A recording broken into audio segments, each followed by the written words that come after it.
Hey, it's April 17th, and we're back in 1 Samuel chapters 25 through 27. And David is on the run again. In verse 1 of chapter 25, Samuel dies. But don't worry, we're going to see him again in chapter 28. You'll see. And then it goes on to describe how David protects Nabal's shepherds and sheep, and then asks Nabal for any spare food for him and his men. But Nabal refuses. Now, this is a huge cultural no-no.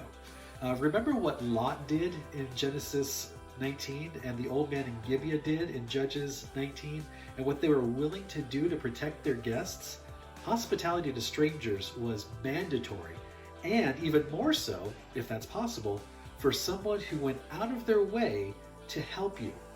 As a result, David gets really angry and decides that he's going to kill Nabal and all who belong to him, since Nabal repaid David's kindness with evil. Abigail, Nabal's wife, finds out what Nabal did and quickly sends food to David and his men, and then begs David to spare them from harm, which David does. Abigail tells Nabal what she did the next day, and then 10 days later, Nabal dies. Abigail then becomes David's wife, but wait, 2 wives? Well, no, and yes, because you see, Saul had given Michal to another man, but David does also take a second wife, Ahinoam. Now, this was a culturally acceptable practice, but never something that God ever approved of. But God's plan happens despite human sin.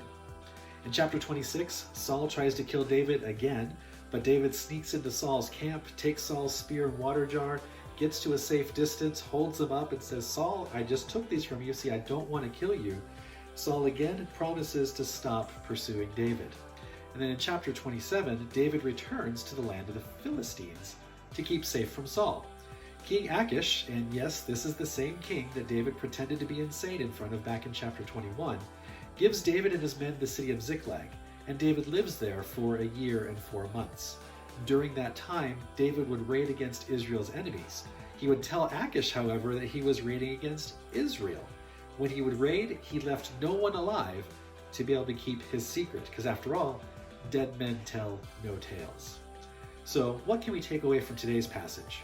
Well, what we see is that God works through us despite our sinful failures. David was far from perfect. In this passage alone, David made murderous threats, David lied, David killed, David had multiple wives, but he still is a man after God's own heart. Now, this doesn't mean that we can just sin as much as we want and that God will forgive us and still use us. Well, this means that even when we sin, God is not done with us yet. We confess it, we turn from it, we know we're forgiven, and we continue to follow God. Don't give up and think that God is through with you. He's not. David is a great example of how our perfect God uses imperfect people for his glory. If you haven't done so already, please download our Through the Bible reading plan at asperrycommunitychurch.org/throughthebible. Thanks again for watching, and I hope to see you again soon.